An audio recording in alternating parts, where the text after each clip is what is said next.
এরকম বহু বেঈমান হাজি আছে আমাদের সমাজে। আবু জাহাল কতবার হজ করছে জানেন? আবু জাহালের হজের সংখ্যা হাদিসের মধ্যে উল্লেখ নাই, তবে আমার ধারণা 40 বারের কম করে নাই। 40 বারের কম হজ করে নাই।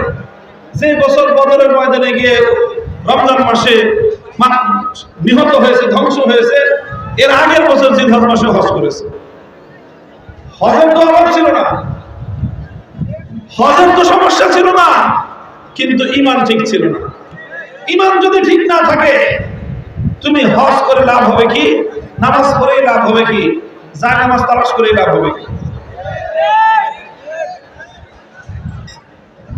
যায় নামাজ তালাশ করে লাভ নাই। আগে ঈমান ঠিক করো, তারপরে নামাজ।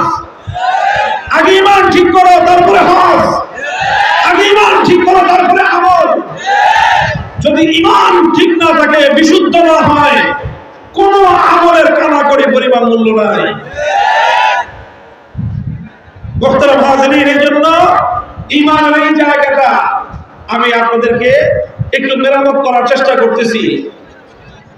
যে ঈমানের জন্য জরুরি হলো সর্বপ্রথম ঈমানের যেই অংশ, ঈমানের যেই মৌলিক ব্যাখ্যা, মৌলিক বিষয়, সেটা হলো তাওহীদ। ঈমানের প্রথম বুনিয়াদ কি? তাওহীদ। তাওহীদ মানে কি?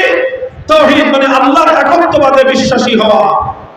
আল্লাহর একত্ববাদে বিশ্বাসী হওয়ার অর্থ হলো যেই সকল বিষয়গুলি আল্লাহর সঙ্গে নির্ধারিত, সেই জায়গাগুলোতে আল্লাহর জায়গায় অন্য কাউকে আল্লাহর শরীক করা যাবে না।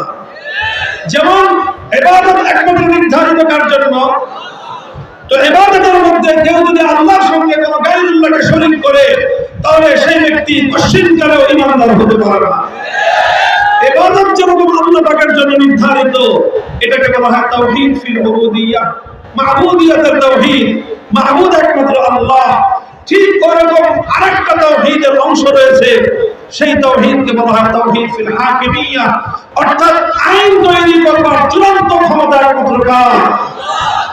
আল্লাহ। সেই চূড়ান্ত আইন তৈরি করার ক্ষমতার সঙ্গে সাংঘর্ষিক যে কোনো কার্যকলাপ, যে কোনো বিশ্বাস কোনো ব্যক্তি স্থাপন করবে, পোষণ করবে, সেই ব্যক্তি আর কিছু হতে পারলেও একত্ববাদী হতে পারে না, সে তাওহীদবাদী হতে পারে না। যে একত্ববাদী না হতে পারে, তার ঈমানদার হওয়ার প্রশ্নই আসে না। তাহলে তাগুত বুঝে আসলো। তাগুত বলা হয় ওই গায়রুল্লাহকে, যে গায়রুল্লাহ আল্লাহর আসনে, আল্লাহর স্থানে বসে। যেরকম যে সমস্ত দেবদেবতাকে পূজা করা হয়, যে ইবাদত এক আল্লাহর জন্য করার কথা ছিল, সেই ইবাদতের জায়গায় মূর্তিকে বসানো হলে সেই মূর্তিকে বলা হয় তাগুত। ঠিক ওরকম আইন তৈরি করবার প্রশ্নহীন ক্ষমতা যখন আল্লাহ, সেই আল্লাহর ক্ষমতাকে যদি অন্য কেউ নিয়ে আল্লাহর আইনের বাইরে কোনো আইন তৈরি করতে চায়, আল্লাহর আইনের বাইরে ভিন্ন কোনো বিধান যদি কেউ রচনা করে, সেই বিধানটা রচনাকারী সে কোনো রাজা বাদশাহ হতে পারে, সেই বিধানটা রচনাকারী কোনো রাষ্ট্রপতি বা প্রধানমন্ত্রী হতে পারে, সেই বিধান রচনাকারী কোনো মন্ত্রী পরিষদ অথবা কোনো আইন পরিষদ, কোনো সংসদ হতে পারে, সেই বিধান রচনাকারী কোনো বিচারপতি, বিচারালয় হতে পারে। মনে রাখবেন, আল্লাহর আইনের বিরুদ্ধে গিয়ে যারাই আইন করবে, যেই বাদশা আইন করবে, যেই রাজা আইন করবে, যেই রাষ্ট্রপতি আইন করবে, যেই প্রধানমন্ত্রী আইন করবে, যেই মন্ত্রী পরিষদ আইন করবে, যেই বিচারপতি আইন করবে, যেই সংসদ আইন করবে, সবগুলো শুধু বেঈমান আর মুশরিক নয়, বরং তারা হলো সব তাগুত।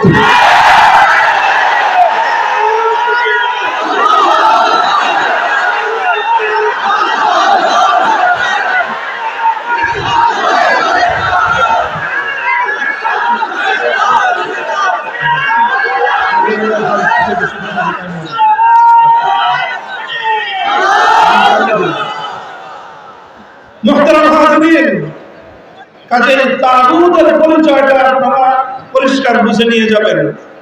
আমি আলোচনা করে দিলাম মৌলিক আলোচনা। যারা বুঝেছেন, কারো যদি অস্পষ্টতা থাকে, যাইতে যাইতে আবার রাস্তায় যেতে যেতে আমরা ছাত্রদেরকে বলি তাকরার করবা, রিভিশন দিবেন। কি দিবেন? কি দিবেন? এটা হলো আজকের আপনাদের সবক, যে তাগুত কাকে বলা হয়। আপনি যদি অন্ধকার কাকে বলা হয় এটা না চিনেন, আলোর গুরুত্ব কোনোদিন বুঝবেন না। কালো কাকে বলা হয় সেটা যদি না বুঝেন, সাদার মূল্য আপনি বুঝবেন না। আপনি যদি তাগুত না বুঝেন, কুফর না বুঝেন, ঈমানকে ভালো করে বুঝবেন না। এই জন্য আল্লাহর উপর ঈমান আনতে হবে, তাগুতকে অস্বীকার করতে হবে।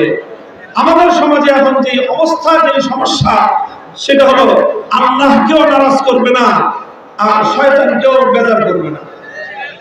শয়তানকে আর আল্লাহকে একসঙ্গে খুশি করা যায়? চলে বলেন, শয়তানকে আর আল্লাহকে একসঙ্গে রাজি করা যায়? আল্লাহকে যদি রাজি করেন শয়তান বেজার হবে, শয়তানকে যদি খুশি করেন আল্লাহ নারাজ হবে। সিদ্ধান্ত নিতে হবে যে তুমি আল্লাহর পক্ষে থাকবা না গায়রুল্লাহর পক্ষে থাকবা। তোমাকে সিদ্ধান্ত নিতে হবে তুমি আল্লাহর দলের লোক না শয়তানের দলের লোক। ভেতর করবার জায়গা নাই, ভেতরের সুযোগ ইসলামের মধ্যে নাই। الذين آمنوا يقاتلون في سبيل الله والذين كفروا يقاتلون في سبيل الطاغوت। যারা ঈমানদার আল্লাহর পথে লড়াই করে, যারা বেঈমান তারা তাগুতের জন্য লড়াই করে। যারা ঈমানদার তারা আল্লাহর বিধান কায়েমের জন্য লড়াই করে, যারা বেঈমান তারা আল্লাহর বিধানের বিরুদ্ধাচরণ করে। স্পষ্ট হয়ে যেতে হবে, স্পষ্ট। সাদা কালোর মধ্যে কোনো গোজামিল চলবে না, সাদা কালোর মধ্যে কোনো গোজামিল চলবে না ইনশাআল্লাহ। আমি স্পষ্ট পবিত্র কোরআন থেকে আমি আপনাদের সামনে আয়াত তেলাওয়াত করেছি। আল্লাহর পয়গম্বরের একটি হাদিসের উদ্ধৃতি দিয়ে আমি আপনাদের সামনে, হযরত আলী ইবনে হাতিম রাদিয়াল্লাহু আনহু, হাতিম দায়ের নাম শুনেছেন? হ্যাঁ, কে কে শুনছেন বলেন তো? হাতিম দায় মাশাআল্লাহ, অনেক মানুষ, অনেক বকিল ছিল না? হ্যাঁ, হাতিম দায় মানে কি? বকিল। দেখি, হাতিম দায় মানে হলো দানবী। কোন মানুষ অনেক দানশীলতা করলে, অনেক দান করলে তাকে আমরা সকলে উপাধি দেই যে ইনি হলেন যুগের হাতিম দায়। কথা ঠিক? হাতিম দায় একজন ব্যক্তি ছিলেন। এই ব্যক্তি আল্লাহর নবী মুহাম্মদুর রাসূলুল্লাহ সাল্লাল্লাহু আলাইহি ওয়াসাল্লামের যুগের কিছু আগের লোক ছিলেন। নবীজির সঙ্গে তার সাক্ষাৎ হয়েছে বলে কোনো প্রমাণ পাওয়া যায় না। এই জন্য তিনি আল্লাহর নবীর উপর ঈমান গ্রহণ করেছেন, এটারও কোনো প্রমাণ নাই।